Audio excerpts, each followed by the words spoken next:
afternoon. Lively crowd. How's it going? Okay.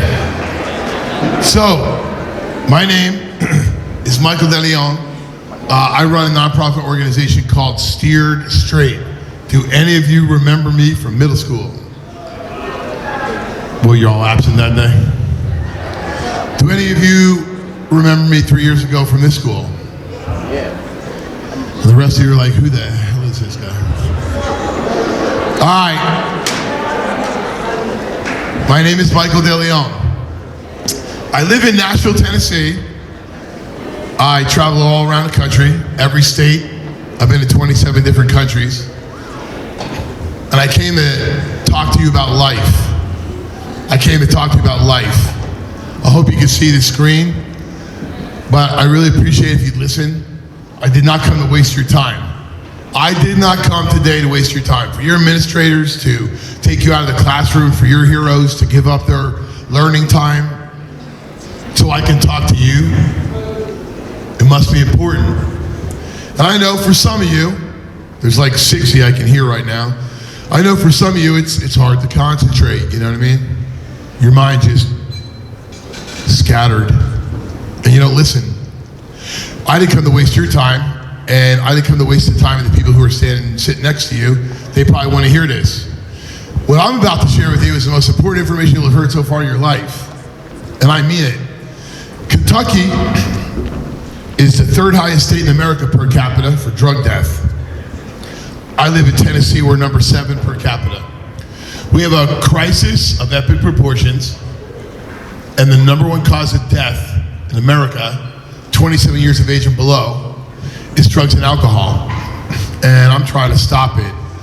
So I've testified before Congress 154 times, under Obama, under Trump, under Biden. I've testified many times in front of House and subcommittees. I've tried to educate our leaders in this country about what's happening. I just submitted to Trump to become the drug czar in our country. I don't think he's gonna pick me. You'll understand why in a minute. But I'm a filmmaker, so I've done 5 movies of my own. I've worked on hundreds of movies, full feature movies, TV shows, music videos. And that's what I do for a living. That's my job, so I can get up every single day and do this. And a lot of my movies, a lot of my projects have been on drug addiction. And I'm trying to stop what's happening. I'm trying to stop what's happening in Kentucky, in Tennessee, in every state in this country, but I know I can't. But here's the thing, and this is why I do this. You can. You can change and stop what's happening in our country. How many of you in this gym know someone in your family, extended family, relative, neighbor, wherever? How many of you guys in this gym know someone in your life that's negatively affected their life with drugs and alcohol? Raise your hand. Whoa, okay. How many of y'all know someone who, because of drugs and alcohol, they ended up in jail and prison before? Okay. How many of y'all know someone who, because of drugs and alcohol, they got locked up, but then they got out, and then they went back on drugs and alcohol, went right back to jail and prison again? Wow. How many of y'all know someone who seems to spend more time in the county jail than they do at home? Sorry about that. That's horrible. And how many of y'all in this gym know someone who's died from drugs or a drug overdose? Okay. So, I'm not really sure why that's funny, but I'm not you, so I don't know. 5 weeks ago, I attended my 278th funeral. I've been at 278 funerals since 2010, and my 278th one was about 5 weeks ago. It was actually in Bowling Green, Kentucky. He was 17. For some reason, these parents went away on vacation, left their teenagers at home alone. Maybe that is not surprising to people, I guess, but why leave 2 teenagers home alone on fall break? But anyway, they left them home alone and they decided to have a party. And I don't know if you've ever experienced this. You know, somebody wants to have a party and they invite 10 people and 250 people crash the house, right? So there's like 200 people at this house, and one kid selling prescription pills at the party. He's obviously been selling pills at school, but nobody wants to tell on him, because that's snitching. So he sells pills at this party, and this boy buys a pill, a Percocet. And his friend said that was the first time he ever took a pill. Well, unfortunately, it was the last time he ever took a pill, because it wasn't a Percocet. It was a fentanyl-laced pill. How many of y'all heard of fentanyl before? Well, that's good. Fentanyl is the number one cause of death in America, 18 to 45. It is the number one overall cause of death in our country. Not heart disease, not cancer, not guns, not obesity, not diabetes. Fentanyl, a poison. And so this kid buys a pill, it's laced with fentanyl, and he passes away. And I went to that funeral, and I was standing before this kid's casket. His parents were there crying, his grandparents were there crying, his aunts and his uncles were there crying, his little brother, little sisters were crying. Coach came to pay the respects, the principal came to pay the respects, the teachers came to pay the respects. And it's crazy? There's about 20 kids from that party, his friends, they came to the funeral. They came to the funeral parlor to pay the respects to the kid. The kid who died, who bought a pill from another kid that nobody wants to tell on. He sold a pill to this kid and it killed him. He was 17 years of age. And I've been at 278 funerals, stood before 278 caskets, and I ask myself the same question every single time. First of all, the parents ask themselves the question every single time. When a parent or grandparent loses their child or grandchild to a poisoning, a drug overdose, drugs and alcohol, when they lose a teenager or a young person to drugs and alcohol, everybody asks the same question. Everybody asks the same question. How could this have happened? How could this have happened? I ask myself the same question too. When is America going to start to care? I mean it. When is this country going to start to care? America doesn't care, and I hate to say that because I love this country. I wasn't born in America. I'm an immigrant. I love this country, and I want America to care. So I came today to ask you to care. I came to ask you to care. I know some of you won't, but I'm asking you to think about it and care because we're losing people. Last year, the CDC announced we just experienced the worst year in American history. 107,735 Americans had died from an overdose of drugs. It was the worst 12 months in American history. And 1 month later, they announced, hey, ladies and gentlemen, fentanyl poisoning is 75% of it. Now it's 84%. 84% of every drug death in this country is a poison pouring into this country. And it's not coming from Amsterdam, and it's not coming from the UK. It's coming from China. The poison is coming from China. The CCP is importing a poison into this country, and it's the number one cause of death in America. When is America going to care? Well, what a lot of people don't understand, not only is it the number one cause of death, 18 to 45, it's the fastest growing demographic that's dying from it is our kids. It's 14 years of age and younger. The fastest growing demographic dying from fentanyl poisoning in America is 14 years of age and younger. And if that doesn't bother you, I don't know what will bother you. This is our babies. This is our future. I really need to stop it. I can't. I'm asking you to help. I'm asking you to care. You have to understand you're the target of this. You're the target. So I'm not a doctor. I'm not an investigative reporter. I'm not a teacher. I'm not a counselor, even though I have a degree in counseling. All I am is somebody who ruined his life with drugs and alcohol. This prison cell right here is where I spent the last 5 of my 12 years in prison. I did 12 years in prison. And that cell is where I spent the last 5 of those 12 years in prison. If you walk out of this gym with one thing and one thing only, and I hope it's not one thing, but if you take away one point I'm going to make today, here's what I want you to listen. Take away. Find your purpose. Find your purpose. Every single one of you in this room was created by Almighty God with value and purpose. And you have to find the purpose of your life. That's your life. That is your life. Find the purpose of your life. And anybody who tells you you can't find it in high school, don't listen to them because they don't got good advice for you. I just don't want you to find your purpose in a prison cell because unfortunately that's where I found it. And most of the people who follow in my footsteps, see, they don't make it.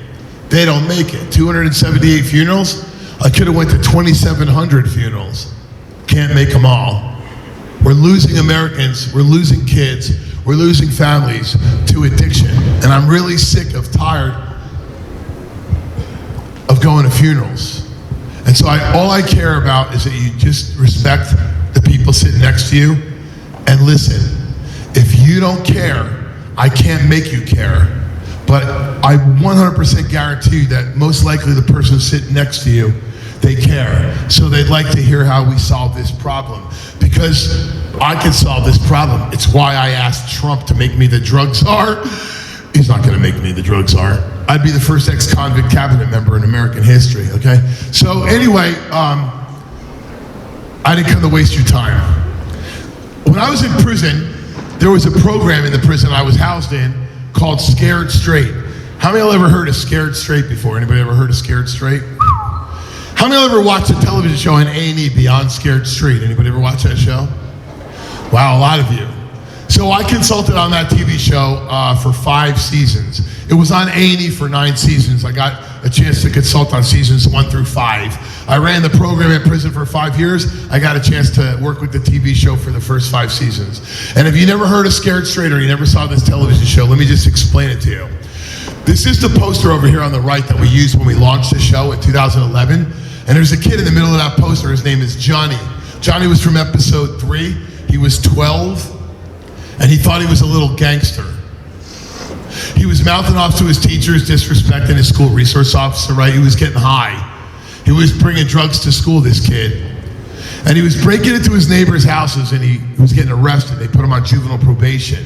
But he wouldn't stop. He wouldn't stop getting high. He wouldn't stop mouthing off to his teachers. He wouldn't stop playing. He wouldn't stop playing. You understand? You're high school students. Stop playing. Stop playing. Nothing can reach this kid. His mom is crying herself to sleep every night. His dad doesn't know what to do. So here's what we do with a kid like this. Scared Straight thinks he could bring a kid into the prison. You can have a bunch of inmates yelling at him and screaming at him and threatening him. I'm gonna get you, kid. You come in here, you're gonna die. So Johnny's all scared, he wets his pants. Ah! At the end of the television show, there's a narrator. The last 90 seconds of the show, we have this narrator. He gives you an update on all the kids, like where they are 6 weeks later. And the narrator's like, little Johnny's doing his homework and listening to his mommy now. And you're like, no, he ain't. That's crap. No, he ain't. Come on.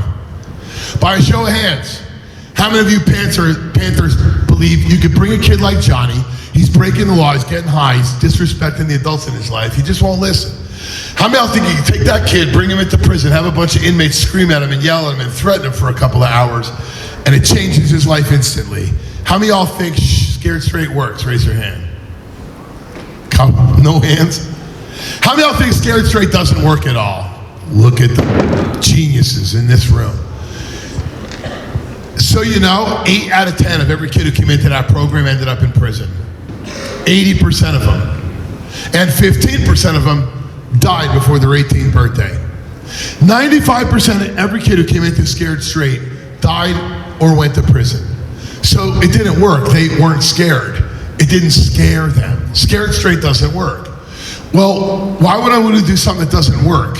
I didn't. I don't. So instead of trying to scare kids, I said I wanted to steer them. I don't want what happened to me to happen to you. I don't want what happened to me to happen to you, but there's not a student in this room that thinks that's a possibility.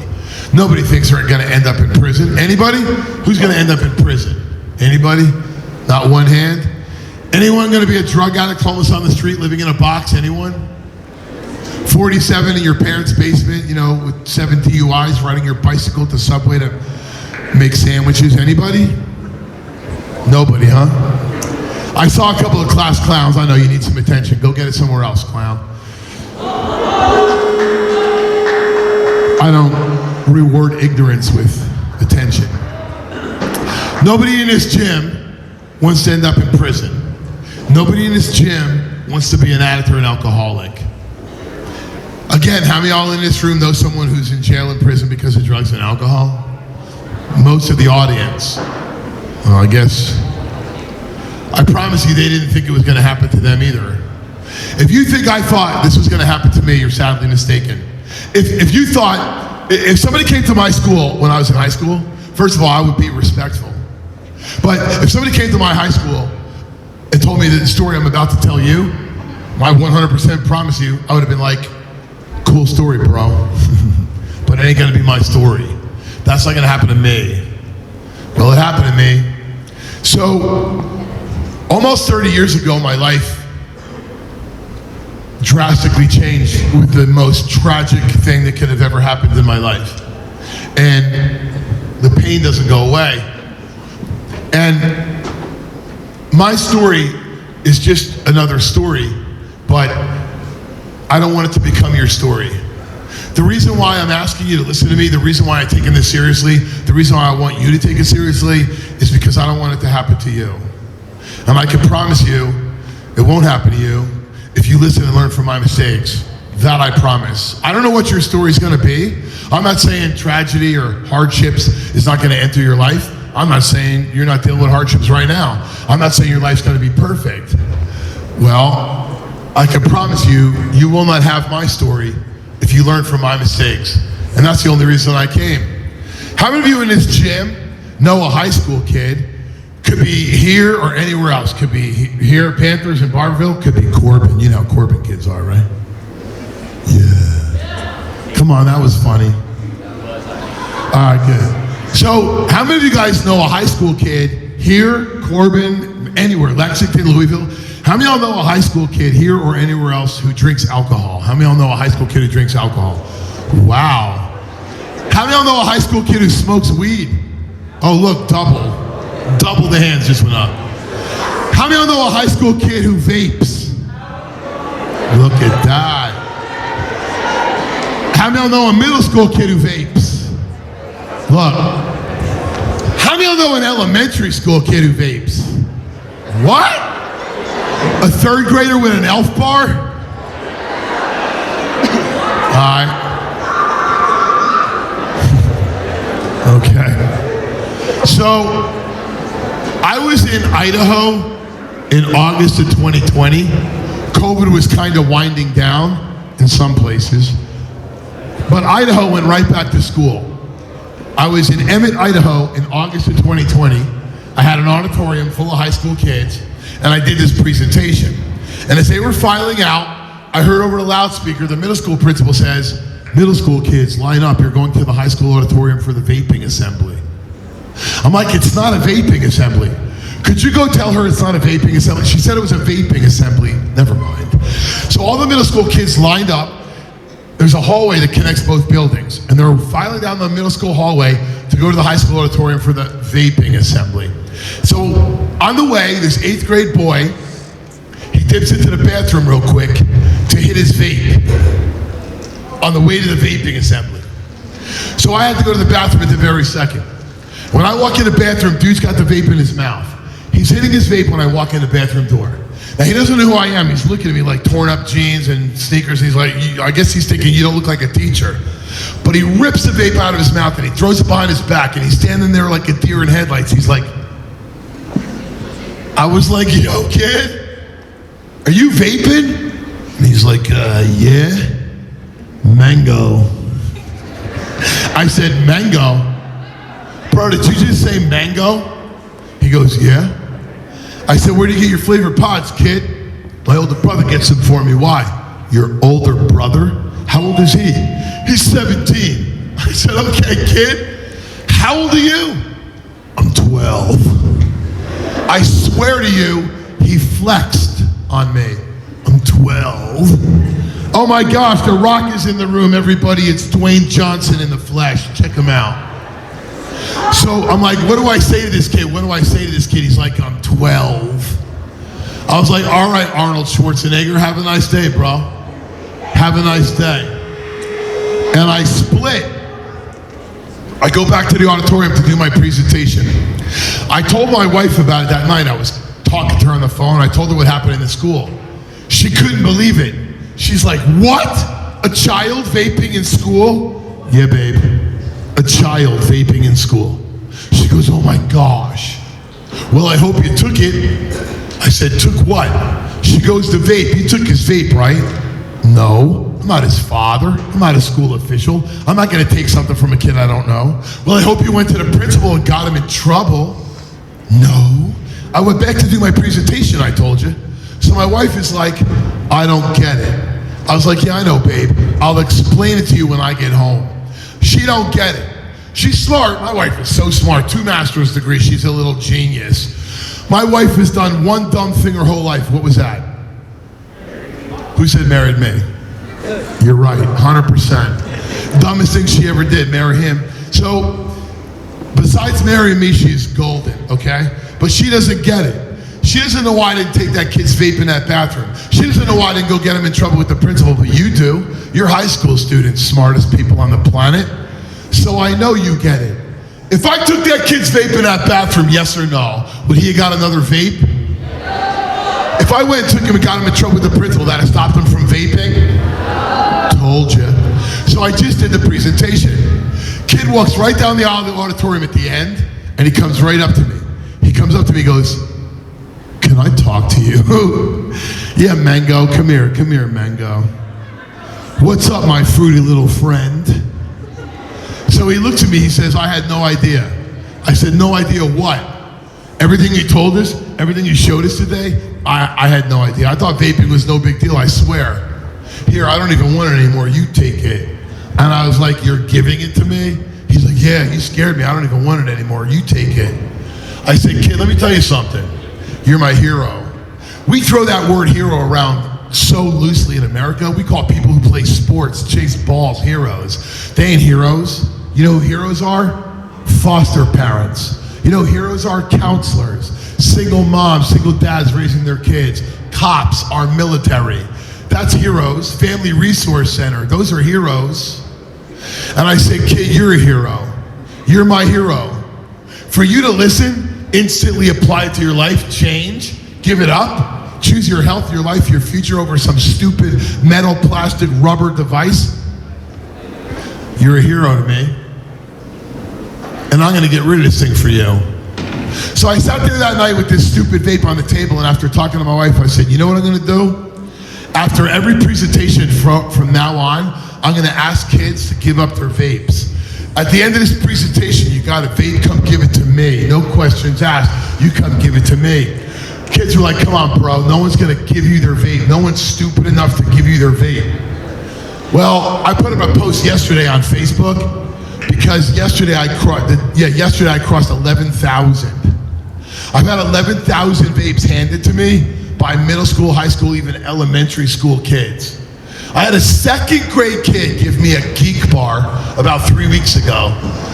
He comes up to me and he says, here. I go, what grade are you in? He's like, 2nd. I said, where'd you get this? My older brother. What class is he in? Let's go see him right now. No, he's in the middle school. Good, I'm going to the middle school this afternoon. What's his name? I don't want to tell you his name. Snitches get stitches. I said, stitches get what? He goes, stitches. What are stitches, kid? I don't know. Okay. If that wasn't so tragic, I guess I'd laugh too. This morning, I was at the middle school. Your middle school. How many of y'all got brothers and little sisters in middle school? Raise your hand if you got a little brother, little sister in middle school. So I was at the middle school this morning, and I had 2 kids come up and give me their vapes. 2. A 6th grade boy and I think a 7th grade boy. 2 vapes handed to me today. Yes or no? Are these the only 2 vapes that are in the middle school today? Are there more? Yeah. So you mean to tell me middle school kids walked out and kept their vapes on them? Yeah, you're right. Now, why would they do that? There's only 4 reasons. There's only 4 reasons why a kid will walk out of here and not give me their vape. Number 1, you think you're gonna get in trouble. You're not. I'm telling you factually, you're not. I don't care if the principal's standing right next to me. I don't care. You can put the vape in the principal's hand this afternoon, you ain't getting in trouble. That's a fact. No one's getting in trouble. Why the heck would they get you in trouble? Now, if you get caught vaping in the bathroom or something, good luck, bro. Don't call me, call a lawyer. Good luck to you. But if you give it up willingly, you're not getting in trouble. Second reason why a kid won't give up a vape is you don't believe what I'm about to tell you. And that's fair. Because how many of you in this room believe the media lies to us every single day? Raise your hand if you think the government lies to us every single day. Raise your hand if you think the government uses the media to tell us the lies that the government once told to us. Okay? So you might not believe what I'm about to tell you. And that's fair. Because you have a lot of people lying to you. You really do. So I came to give you the truth. But you might not believe me. That's sad. Number 3 reason a kid won't give up a vape is you don't want your friends to see you giving up your vape. Maybe your friends don't know you're vaping, you don't want to disappoint your friends, or maybe you think your friend's perception of you is more important than your perception of yourself, and you think they'll make fun of you for giving up a vape. Well, let me explain something to you. You got the wrong friends, and you don't know what a friend is. If they would judge you because of some responsible thing you do, you got the wrong friends. But the real reason, I believe the real reason a kid won't give up a vape is because they're straight up addicted to it. Absolutely addicted. How many of y'all in this room know a kid who's straight up addicted to vaping? Addicted. How many of y'all know a kid? How many of y'all know a kid who wants to quit vaping but they say they can't because they're addicted? All right. How many of you guys know kids who are vaping behind their parents' back? Their parents have no idea they're vaping.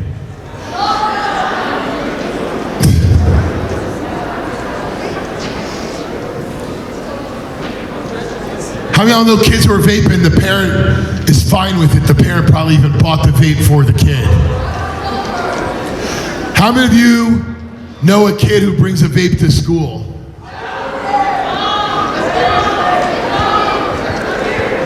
Yo, are you guys freshmen? Is a freshman over here? I'm asking, are you guys freshmen? Sophomores. Okay. You're not 6th graders, right? You're not a 6th grader? Listen. I'm gonna ask you one last time. I really am. I respect you, and for you to disrespect me shows you disrespect yourself. And you're disrespecting everybody in this school. I'm asking you one last time, please, to listen and not talk. Please. How many know a kid who brings a vape to school? How many of y'all know a kid who's probably got a vape in their pocket right now? Okay, so vaping causes cancer. Vaping causes cancer. And we have 80 years of medical data on cigarettes in this country. We have 80 years of medical data on cigarettes.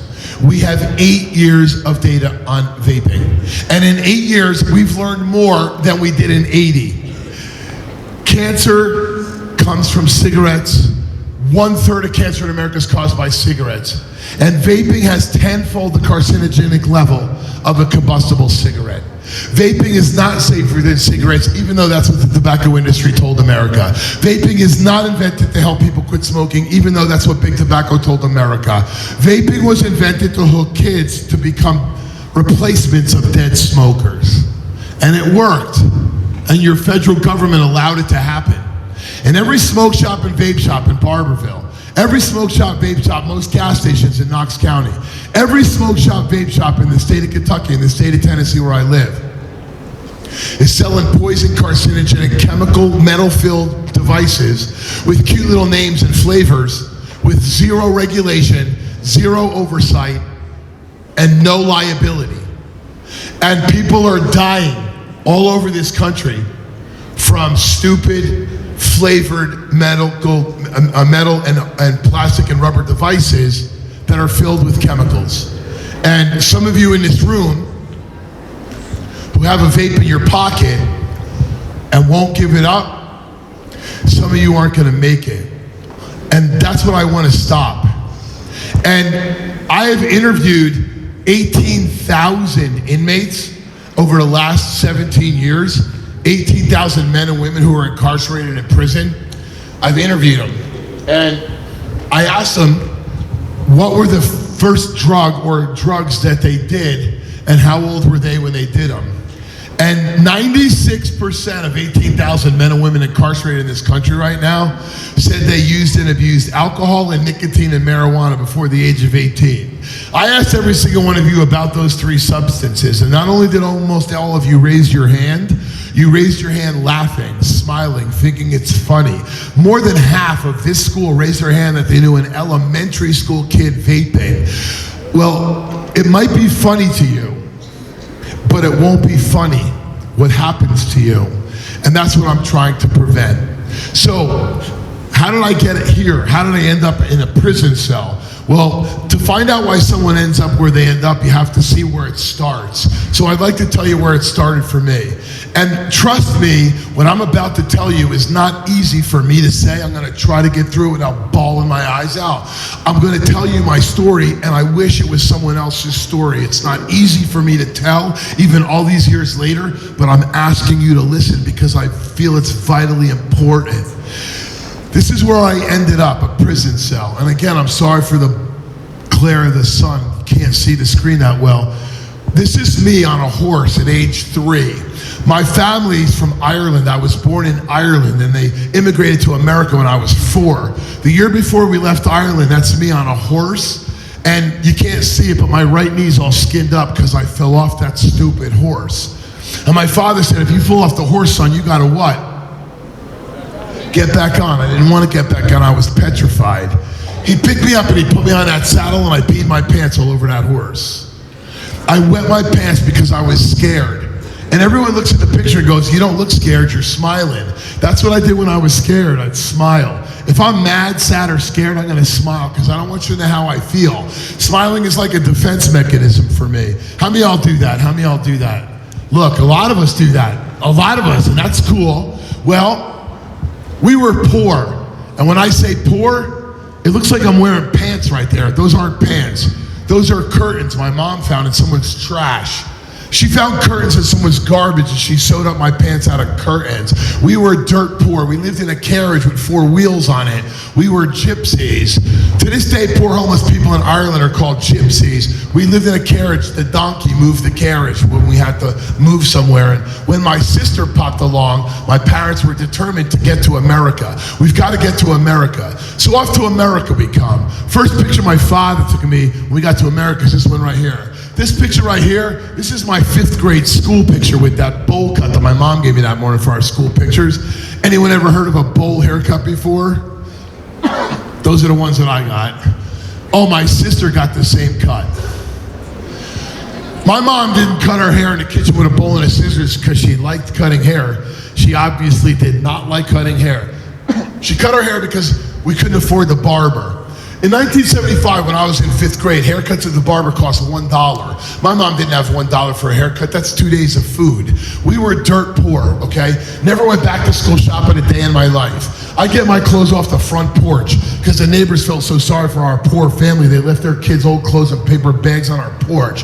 And then the older kids would make fun of me. That used to be my shirt. My family had to give your family my old clothes because your family's poor. They bullied me because of my accent. They bullied me because I smelled. The guys used to call me the smelly kid. Why? We didn't have a bathroom. Do you understand? We didn't have a shower. The only showers I took were in school. The first time I took a shower was my sophomore year in high school. Outside of school, my mom got indoor plumbing. We had a tub, a basin outside of our back door under an awning. And if you wanted a hot bath, that didn't exist. And if you wanted a warm bath, my mom had a kettle. I always asked her why you didn't get a second kettle. Because you boil a kettle and you pour it into the water and it doesn't make it hot, it makes it warm.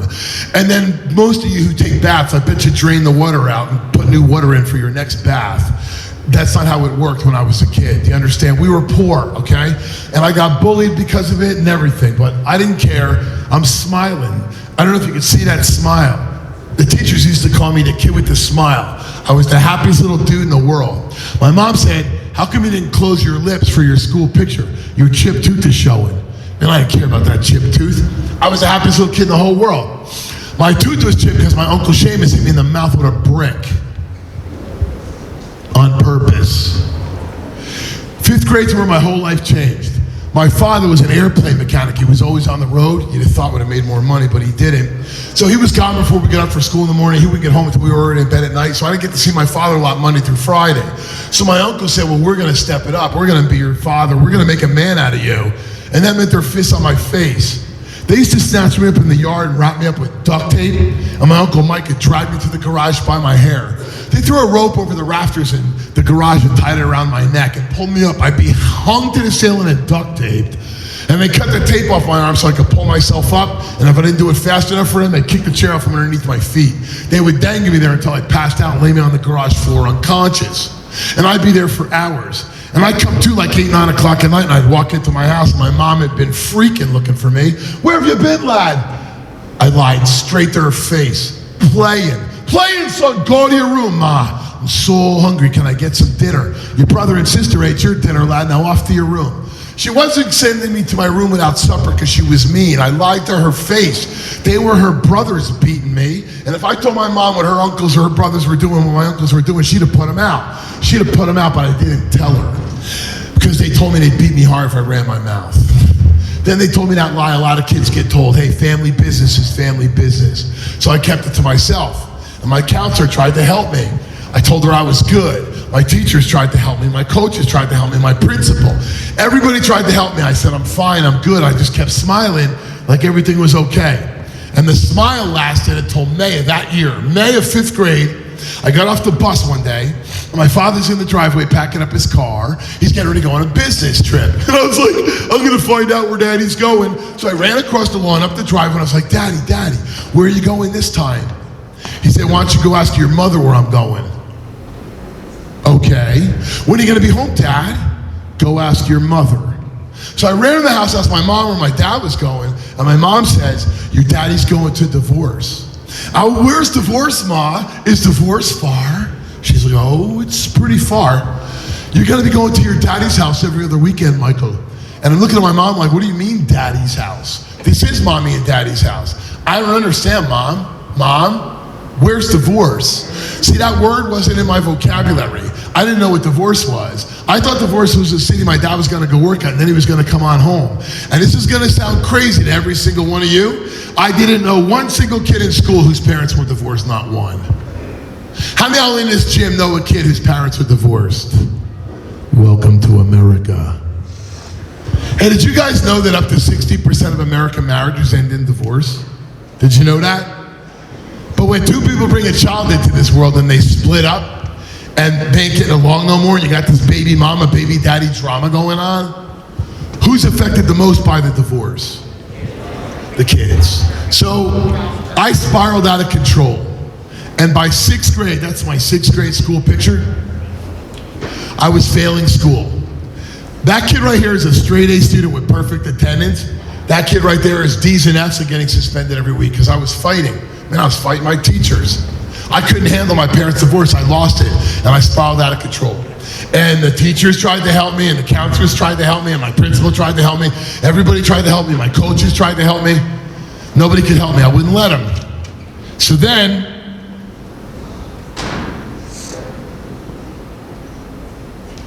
my mom comes to pick me up suspended from school.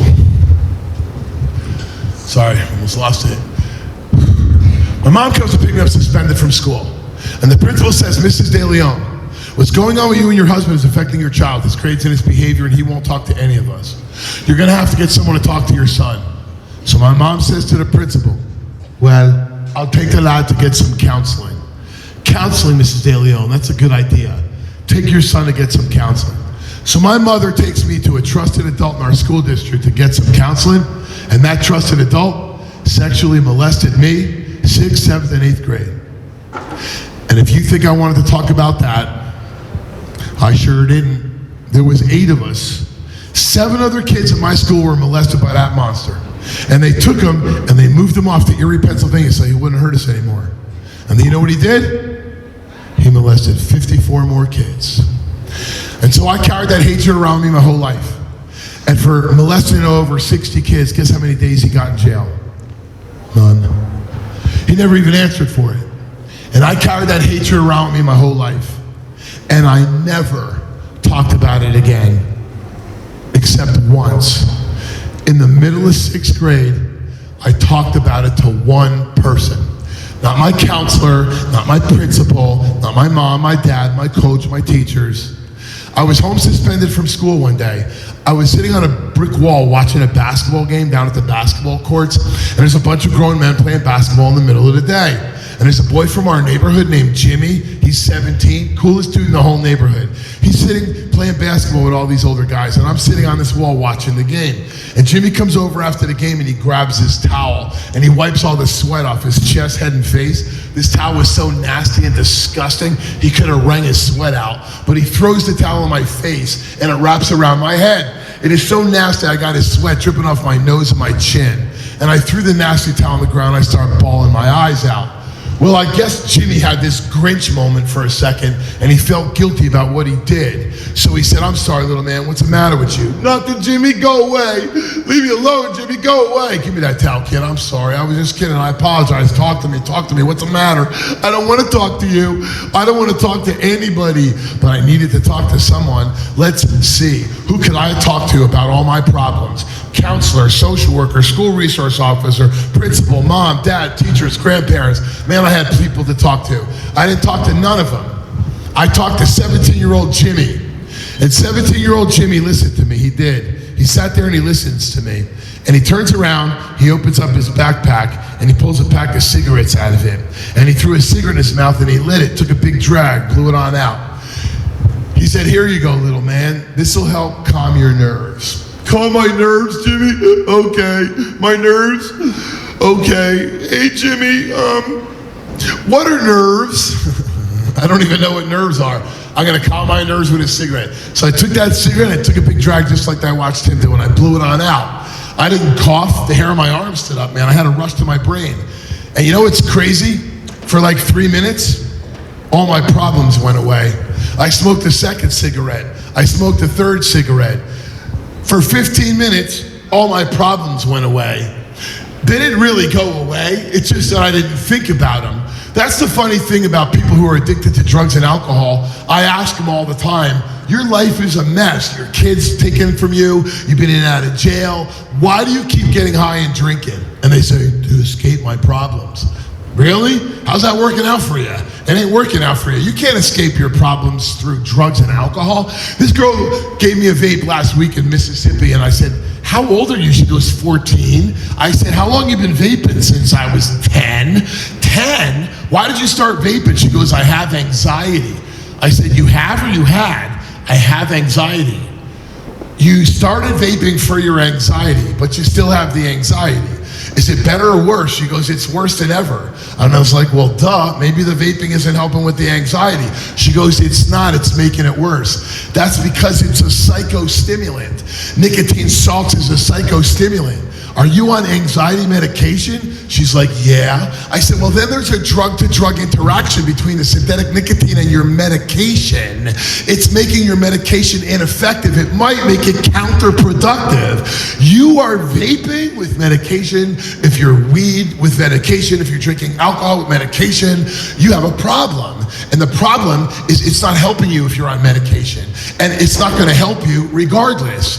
Drugs and alcohol don't help you with your problems." Well, I didn't think about my problems for 15 minutes, so I kind of thought they all went away. They didn't. So I'm walking out of the basketball courts to go home, and Jimmy says, "Hey, little man, we're having a party Friday. You should come." "A party, Jimmy? And I could come? I hope there's going to be ice cream, cake, and donuts there." That ain't the kind of party he was inviting me to, you know what I mean? So I went to this adult house party and I sat on a sofa in the middle of the living room, and this guy named Garrett comes over. He was 21, he was Jimmy's best friend, and he sat down on that sofa next to me. And he had a big cup of alcohol in his hand. And he said, "Hey, little guy, it's time to become a man." And I don't think 11's time to become a man, and alcohol don't make you a man. But I drank that cup of beer down like it was a cup of water. And now all the adults at this party think it's funny to be doing shots of liquor with me, getting me drunk. I don't even know how I got home to my house. I woke up in my bed Saturday morning, vomit from head to toe. I puked on myself all day long, ran out to that toilet 20 times to get sick, thought I had the flu. Well, as you all know, it wasn't the flu. But about 6 in the evening, I started to feel a little bit better. And I smelled, so I need some fresh air. So I got to go stroll through the neighborhood and get some fresh air. So I strolled through the neighborhood and happened to walk right by the same house where I got drunk. Well, Saturday night there's a bonfire party going on and the music is bumping. So I was like, I'm gonna go check this out. So I went back down behind that house and I sat on a log in front of the fire. And this kid hands me a cigarette and I start smoking it. I'm 11. This kid hands me a beer. I start drinking. I'm 11. And the kid sitting right next to me, he's got a funny looking cigarette, like it was twisted up, like he rolled it himself or something. And I was like, what kind of cigarette is that? He's like, here kid, why don't you smoke this? And so I put a joint in my mouth at 11 years of age, and it took me on a journey. Alcohol, nicotine, and marijuana. I was addicted to pills called Quaaludes by 12 years of age, and I was eating those things like they were Skittles, and they messed me up. On my 14th birthday, somebody put 2 white lines on a mirror, rolled up a dollar bill, and said, here, kid, it's gonna make you feel really good. And the problem is, it really did, until it didn't. And then they showed me how to smoke the garbage, and then they showed me how to put it in a hypodermic needle and plunge it into my arms. And that switched to heroin at age 17. And 2 days before my 19th birthday, my best friend in the entire world, he introduced me to the devil. He introduced me to meth. And meth took me on a journey. And that journey, obviously, I resulted in prison. And I spent 12 years in prison. Now, I didn't want to go to prison. This was not supposed to be my story. I would not have raised my hand if somebody asked me if I wanted to go to prison when I got older. That's not my goal. That wasn't my dream. It wasn't on my bucket list. It became my story. Why? Of the choices and the decisions that I made. And it wasn't the drugs. Like, that's why I said, tell that lady it's not a vaping assembly. I didn't come to talk to you about vaping. I didn't come to talk to you about drugs. Vaping and alcohol and drugs is not the problem. Vaping and alcohol and drugs is what kids think they can use to escape whatever problem that they aren't dealing with or they're not getting help with. When my mom asked me what was the matter, I should have told her. When my grandparents said, what's going on, son, I should have told them. When my aunt said, is everything all right, I should have told them what their husbands were doing to me. I should have told my school resource officer what that monster was doing to me. I had a pastor, I had a youth pastor, I had teachers. This is my cousin Kareem. That's his college graduation picture. That guy used to stop by my house after church on Sunday every week. Hey, little man, your mom says you ain't doing too good. How can I help you? I'm fine, Reem, I'm fine. Leave me alone, bro, I'm good. See, I wasn't good. I told all the adults I was good, but I wasn't good. So not only did I go to prison for 12 years, I got cancer twice. I'm a 2-time cancer survivor, thanks to Almighty God. And that redhead right there who got me through chemo and radiation. But I'm in the 17th year of a cancer study at Vanderbilt University in Tennessee. 17 years ago, 100 people started a cancer study, and there's 32 of us left. The rest are dead from cancer. But in year number 4, the oncology chief at Vanderbilt University sat me down, and he showed me on paper where my cancer came from. He proved that drugs caused cancer. He said, drugs caused your cancer. I go, what are you talking about? Drugs caused your cancer. Drugs cause cancer? He said, son, 1/3 of all cancer in America is caused by drugs and alcohol. Another third is caused directly by cigarettes. You mean to tell me we could take 2/3 of cancer in this country and get rid of it by getting people not to touch alcohol, nicotine, or cigarettes or drugs? He goes, 100%. And I'm like, somebody should do something about this. So I decided to do something about this. Vaping causes cancer. I'm telling you, it is not a matter of if, it is a matter of when. If you vape and you continue, you don't stop, I 100% guarantee you, you will get respiratory disorders and or cancer because vaping is a poison. It's not flavored vapor water. Your future is determined on the choices and the decisions that you make right now. And you don't just affect you, you affect your whole family. And affecting my family, that's the part of my story I have a hard time living with. I'm okay, honestly, for everything I did to myself. 12 years in prison, I did that to me. Who else can I blame? I can't really blame that monster pedophile. I can't really blame my parents. I can't really blame Jimmy. I made my choices. I made my decisions. And I didn't ask all those heroes. That's what teachers are, counselors and coaches and Family Resource Center are. I didn't ask them for help, and I could have, but I didn't. So who can I blame? I gotta blame the person in the mirror. That's who was responsible for my choices and my decisions. But my family, That's the hard part of my life. So this is my family. And even blurred out like that, that's my wife in the middle. She's still gorgeous. Look at her. That's my wife. I've been married to my wife for 32 years, bro. And that girl's my life, my world. She's the greatest thing that ever happened to me in my life. I think I'm the worst thing that ever happened to her in her life. I've been married to her for 32 years. Here's my monster, my hero. That kid did 7 tours in Iraq and Afghanistan. He's my hero. This is my baby. Well, my 33-year-old little baby now. But she was 5 when I went to prison. She was 17 when I came home. He was 7 when I went to prison. He was 19 when I came home. That wasn't fair to them. It wasn't fair to them. And it wasn't fair to my wife. But it wasn't just them. It's my entire family I failed. My drug addiction got so bad and out of control that I started dealing drugs to pay for my drug addiction. Think about that. Doesn't really work. If you're a drug addict and you have drugs you're supposed to be selling, well, you end up doing the drugs you're supposed to be selling. So I started running guns. I started violating federal crime by running guns from Georgia and the Carolinas up to New Jersey and selling guns to gangs. And one of these gangs blessed me. They embraced me. They brought me into their fold. And I started running guns and drugs for a gang. And my wife got scared because of the people who were coming in and out of our house. She comes to her senses one day and she leaves me. She packs up my kids and leaves me. But she left a note on the dining room table. And the note said, "Michael, I love you, and I know you'll choose me over your drugs." Choose her over drugs. That'd have been a good idea, but that's not what I chose. I chose to get high. Well, it got worse. And I got kicked out of the apartment because we were so far behind on the rent, and I'm homeless in my car, and I got nowhere else to go. And none of my gang friends will let me stay on their sofa. So I called up my mother. My 63-year-old mother had just retired and sold her house and moved into a condo apartment. So I decided to ask my mommy if I could come stay on her sofa. My mom let me come and live in her spare bedroom. I'm 30 years of age, unemployed, without a penny to my name, running guns and drugs for a gang, plunging heroin and meth in my arms every single day. And I move in with my 63-year-old mother who just retired. What a success story. So I need drugs, and I need money for drugs. So I decide I'm gonna put a drug deal together, the biggest drug deal anybody's ever seen. And I bring 2 people with me for protection. Well, I didn't think the whole thing through, and we got robbed, and they shot us. And unfortunately, the 2 kids I brought with me for protection, they both got hit. And unfortunately, one of them got hit in the head, and he didn't make it.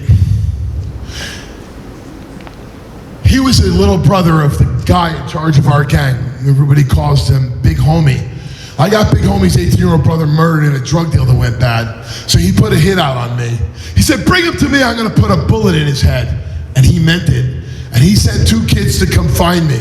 So somebody else gave me a heads up and told me what was going on. They were looking for me, I better take off. So I grabbed up my drugs and I got in my car and I left. And I just went off on a drug binge for a couple of days. I'm gonna lay low for a little while. I'll let this die down. And when those 2 kids got to my house to find me, I wasn't home. But my mother was. And they murdered her. And on Sunday, May 14th, 1995, I arrived home at 7:20 in the morning to find my 63-year-old mother strangled and murdered in her bedroom. Sunday, May 14th, 1995, ladies and gentlemen, was the worst day of my life. And do you know what else it was? It was Mother's Day.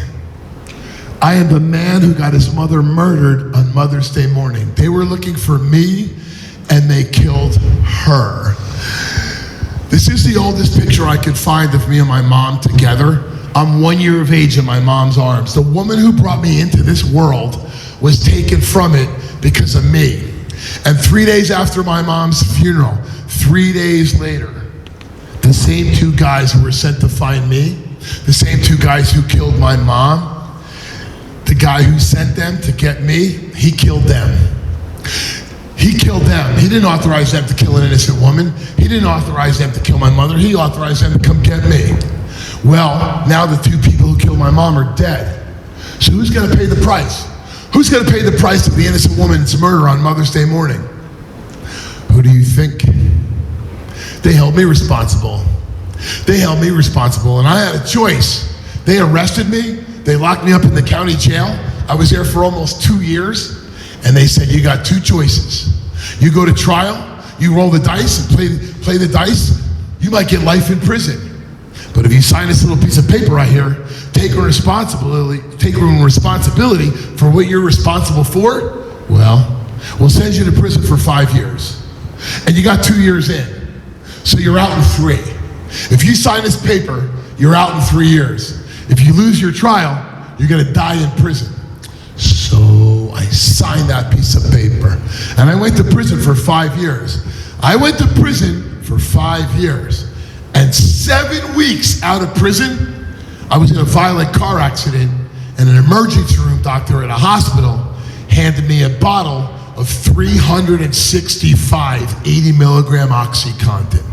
I had 3 cracked cervical vertebrae in my neck. They put a harness and a neck brace on me and released me pending surgery, but they sent me home with a bottle of 80-milligram OxyContin this big. I don't know if you know what 80-milligram OxyContin are, and I ain't blaming him because I should have taken responsibility, but I started shooting meth and heroin the same week, and I was right back on drugs and right back in prison for 7 more years. I took a 5-year gift and I turned it into a 12-year nightmare. 12 years in prison. First cell I was in was that one on the left, and the last cell I was in was that one on the right. 22 cells I was in for 12 years. And I'm responsible for the murder of my own mom on Mother's Day morning. And I took those 12 years away from my wife, and I took those 12 years away from my kids. And I can't go back and do it again. I can't go back and get a do-over. I wish there was a life reset more than anybody on planet Earth. I wish, just like an Xbox or a PlayStation game, I wish there was a button we could push to go back and undo our mistakes. There isn't. I want you to learn from my mistakes. I want you to learn from my mistakes. Let me pay the price. Don't pay the price. Let me pay the price for you.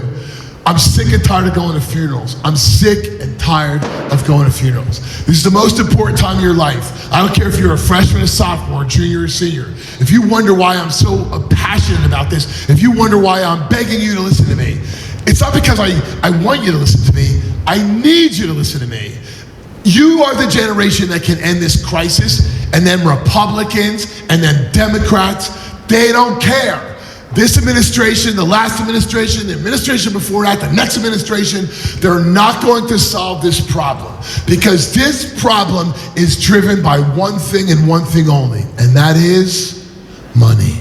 And you don't understand. The vaping industry right now is a $54 billion business. The marijuana industry in our country right now is $72 billion. The fake weed, the Delta products that are in all your smoke shops, vape shops, and gas stations, that's worth over $40 billion. They care about money, they don't care about you. They care about money, they don't care about your health. You are the ones that have to care. And half of you raised your hand that you know a kid who's vaping that you believe is addicted to it. And if you're addicted to it, how are you gonna stop? How are you gonna stop? Well, go to my website, I got great advice for you. Go to your school nurse, talk to your counselor, ask for help. But it's not even the drugs and the alcohol. That's not why I ended up an addict and went to prison. I didn't ask for help. And when my heroes, when my coaches and teachers and administrators asked me what they could do to help me, I told them I was fine. I said I was good, and I wasn't, and I need you to learn from my mistakes. This is how everybody in America dies, the cause of death for everybody in America. I told you cigarettes is number 1. It is, because 1/3 of all heart disease is caused directly by tobacco products. Cancer is number 2, 1/4 tobacco products. Respiratory disease is number 3. They call that the cigarette disease. They call respiratory disorders the cigarette disease. And ladies and gentlemen, it is now the 6th biggest killer for you. But that doesn't make any sense because you guys don't smoke. For the most part, very few Gen Z smoke cigarettes. Well, how could the cigarette disease be the number 6 killer for your generation? It's vaping. It's vaping. The American Medical Association sent this email out in April to every doctor in America. And what it said was, cancer is striking young people, and scientists think a new exposure may be fueling it. What is the new exposure that's been in Gen Z's life for the last 8 years. There's only one, vaping. Vaping, it's the only new exposure that's been in your generation. And it's causing cancer. And fentanyl poisoning is the number one cause of death in America, 18 to 45. But under the age of 20, it's the number one cause of death in 19 states. And Kentucky is one of those 19 states. The number one cause of death in this state, under 20 years of age, is now fentanyl poisoning.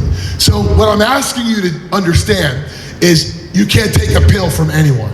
If someone's got a pill for you, the answer is no. You cannot tell the difference between a pharmaceutical grade pill from a doctor, a pharmacist, and a fake pill from some gang member, from some cartel that is pressing pills and sending them into our country. They're putting them, making them look like MDMA, ecstasy, Molly.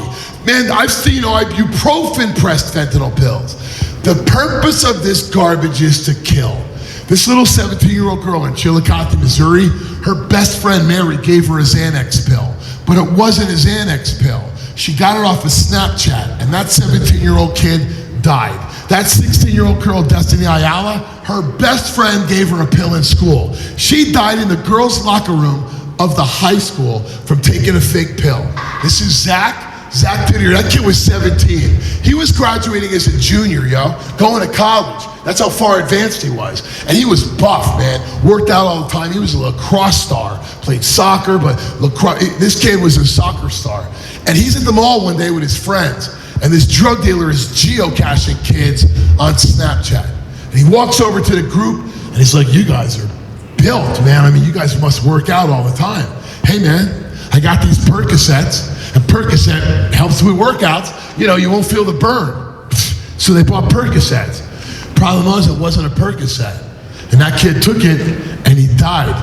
One pill killed him. He got it on Snapchat. Gunner was valedictorian of his graduating class at Bradshaw High School in Prescott Valley. 3 years ago, Jake was number 4. First and fourth in the graduating class. Well, they got D2 scholarships to play football and they went off to college. And after a football game one weekend, they went to a party. And somebody had a bunch of pills in a bowl on a cocktail table. Not Doritos or peanuts, pills. And they each took a pill. And Gunner's mom, found Gunner and Jake dead in the basement the next morning. Dead from pills. One pill killed each of them. They picked one pill up at a party, one pill each up at a party, and they killed them. And so, you don't understand. A fake pill looks just like a real pill. That's what Chase, this kid's in Kentucky, his mom's one of my best friends. One pill killed that little kid. I know he's 30 when he died. To me, that's a little kid. One pill killed him. Shelby, one pill killed that girl, 24 years of age. She had a 3-year-old son named Cash, and Cash was being raised by her parents. And that girl's whole life was ahead of her. But one pill took her life. In 2010, I made my first movie all by myself. I've worked on movies, but I made my first film by myself. Kids are dying. In 2010, and I made a prediction in this movie. This movie's on YouTube. You can watch it on our website. I made a prediction. We were losing kids to drugs in 2010. And I said, hey, America, if we don't address fentanyl right now, we're going to lose 1 million people. And here we are 15 years later, and 1.4 million people are dead from fentanyl. 15 years ago, I put this movie out. I lost 4 kids to a fentanyl-laced heroin overdose that I was counseling.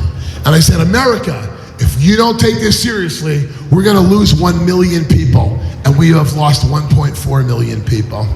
So I want you to understand how dangerous fentanyl is, but I want you to understand how dangerous drug addiction is. And drug addiction is not about the drugs. I know that sounds crazy. Drug addiction is not about the drugs. Drug addiction is about the brain.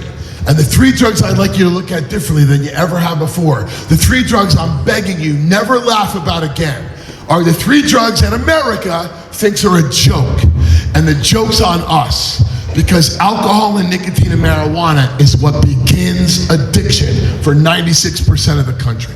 That's what starts addiction. And it starts as a teenager while your brain's developing. So I made a little video I'd like you to watch. They said if I got drunk, if I did coke, I'd be one of the guys. They said meth would help me get through my exams.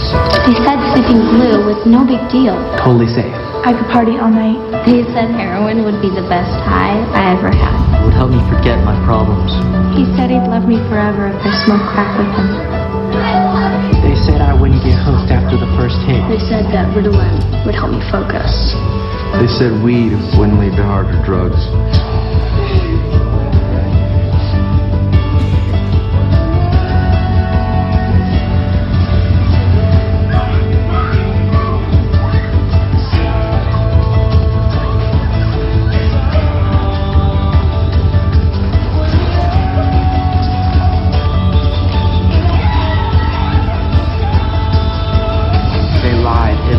They lied. He lied. Find out the truth about drugs.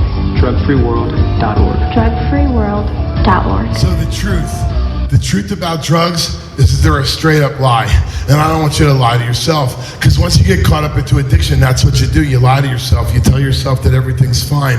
On your way out, there's a table over there. There's 3 booklets. One's on alcohol, one's on marijuana, one's on drugs. They match this video, and there's a whole program that goes along with it. I've given it to your school, but you can go online and take it. It comes in 22 different languages, so you can send it to anybody and everybody, no matter what language they speak. I'm desperate to get this information into the hands of everybody in our country. On your way out, I'd like you to pick up all 3 booklets. Now, if you ain't gonna read them and you don't want them, don't take them. You're not hurting my feelings. You're breaking my heart, but you're not hurting my feelings. I'd like you to learn more about drugs. Because in the words of my favorite author in the world, well, God's my favorite author in the world, but my second favorite author in the world is a woman named Maya Angelou. And if you don't know who she is or you never read her work, you are missing out. She's the greatest author in the world. She said, you do the best you can until you know better. But once you know better, then you do better. All I am here is for you to know better.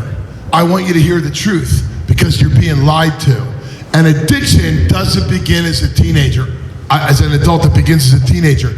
I put this billboard up all over Kentucky. I put it in 38 states, over 500 billboards. Addiction begins as a teenager. 90% of drug abusers and alcohol abusers begin in their teens. And one of those teens I couldn't get through to is this one. This is Victoria Siegel. She's 16 in that picture. She's amazing. And 2 years later, she's dead from drugs. She's got an incredible family. When I say incredible, 7 brothers and sisters, and her parents are multi-billionaires. Not that money means nothing, it doesn't.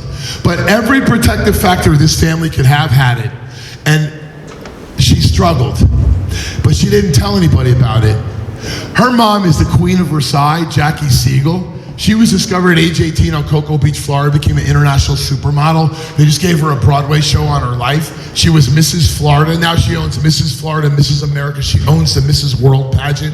Her and her husband built the largest house in the country. It's 90,000 square feet in Orlando, Florida. The largest residential house in America. And a documentary was made on the building of the house, and it got picked up by Discovery Plus and turned into a reality TV show. And right after season 1 came out, they lose their daughter to an overdose of drugs. And I can tell you, in Bowling Green, Kentucky, 5.5 weeks ago, in the 278 funerals I've been to, including hers, every parent asks the same question: how could this have happened? Well, 2 weeks after the funeral, one of Victoria's friends texts her mother and tells her, Mom, you should go look in Victoria's nightstand. She kept a secret diary. So her mom went to the nightstand to get the diary, and it was horrendous, and it answered all the questions. So I asked her parents, let's publish a book. This needs to be published into a book. We could take her diary and save lives. I would do anything to bring Victoria back and stand next to me to tell you her story. I can't, she's gone, but I have her words. So we published her diary into a book. I wrote all these chapters at the back on drugs. It's like a quasi-textbook for drugs. And this book is saving lives. And all I want to do is get this book in the hands of every parent in America so they don't miss the signs. But I decided I wanted to get this book in the hands of every high school kid in America. But it's $20, and I don't want you to spend your own money. So I asked her father, will you pay for these books so I can save high school kids' lives? And he says, 100%. He spent over $60 million so far giving out these books to high school students. Well, here's the thing about the book. It was written by a teenage girl, and I don't know if you guys agree with me, teenage girls, they're certifiably crazy. They really are, aren't they? In a good way, in a very good way. And then they grow up to be perfect women, because women are perfect. Now, the thing about the diary is Victoria had a very colorful vocabulary. There's 219 F-bombs in the diary, and everybody told me to take the profanity out of the book. And I said, I won't do it. This is Gen Z. I am so disgusted how your generation is being overlooked and lied to. And I refuse to be one of those liars. So I'm gonna keep it real with you, and I'm gonna tell you the truth. So I left the profanity in the book. But if I'm gonna give a book laced with profanity out to high school students in a school, I think I should get your parents' permission. It's just respectful, because I respect your parents, and I respect you more than you'll ever imagine. So if you want to copy this book, there's parent permission slips. Some of you have gotten them, some of you have already turned them in. And I send cases of this book to this school. If you want to copy this book, I will give you one for free. Just get a parent permission slip from Youth Services Center, Family Resource, and just get your parents to sign it. Just let them know there's a lot of profanity in the book, and I'm hoping they'll be okay with that. But how many of you in this room would like a copy of this book? Raise your hand so I know how many I need. Raise your hand high so I can see. Okay, so about half. And those of you who are not raising your hand right now, when the person next to you tell you how good that book is, you're gonna want one, and you're gonna still be able to get one. I will give every student in this school, every parent in this school, teacher in this school, a book. And I'm telling you, it'll change your life. You don't need parent permission slips though. Just like, none of you need parent permissions. Okay. 90% of addiction begins as a teenager. It began with a teenager for her. It began as a teenager by me. That's why I came to talk to you. I want you to have the book. I want you to have the truth. But lastly, let me tell you one last thing. Let me tell you one last lie you're being told. It's being told by the tobacco industry, and it's been their strategy for 80 years. And right in the middle of their strategy is target kids. They're targeting kids. Well, they're doing the same thing now, except it's flavored mango. So in 1994, Congress held a hearing, a congressional hearing on tobacco and health. And they called in the top 7 tobacco executives, 3 of whom are from Kentucky. They brought in the top 7 tobacco executives in America, and they sat them at the congressional hearing table in front of Congress. And this congressman asks them all a question. Please listen to this question, but listen to their 7 answers. Yes or no? Do you believe nicotine is not addictive? I believe nicotine is not addictive, yes. Mr. Johnston? Congressman, cigarettes and nicotine clearly do not meet the classic definitions of addiction. I don't believe that nicotine or our products are addictive. I believe nicotine is not addictive. I believe that nicotine is not addictive. I believe that nicotine is not addictive. And I too believe that nicotine is not addictive. So, yes or no? Were they lying? Were they lying? Now they're lying to you. The number 1 vaping company in the world is called Altria. They own synthetic nicotine. They own Nic salts. And they're in 90% of the devices in the world. RJ Reynolds Vapor is number 2. First and second vaping company in the world. Altria is owned by China Tobacco. RJ Reynolds Vapor is owned by British American. They're the top 2 tobacco conglomerates on planet Earth. The 2 biggest tobacco companies in the world own the 2 biggest vaping companies in the world. This wasn't about helping people quit smoking. This was about hooking kids to become cigarette smokers. Because if you vape as a kid, you are 600 times more likely to end up smoking combustible cigarettes as an adult. And the tobacco industry designed it that way. And I love how people say, well, I have a friend, adult, who quit smoking by going on a vape. How many of y'all know adults that quit smoking by going on a vape? And how many of y'all know those adults, they smoke and vape? Right, that was the design. They vape where they can't smoke and they smoke where they can smoke. Vaping is 3 to 5 times the concentration level of a cigarette. So 2015, I took a vape apart. I was introduced to the vape in 2015, and I instantly knew what was going to happen. So I took a vape apart. Every vape in America's got 3 parts. Every vape's got 3 parts, 3 base components. Some have more. Stizzies have 5. Smokes have 9. Every vape in America's got 3 parts. It used to be liquid, so there was a canister, a reservoir. Now it's disposables. We went from liquid to pods to disposables. Part number 2 is a battery. Part number 3, a heating element.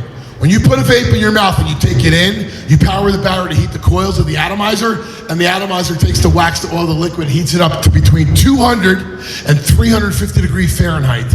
And it vaporizes out of the device and it aerosols into your lungs.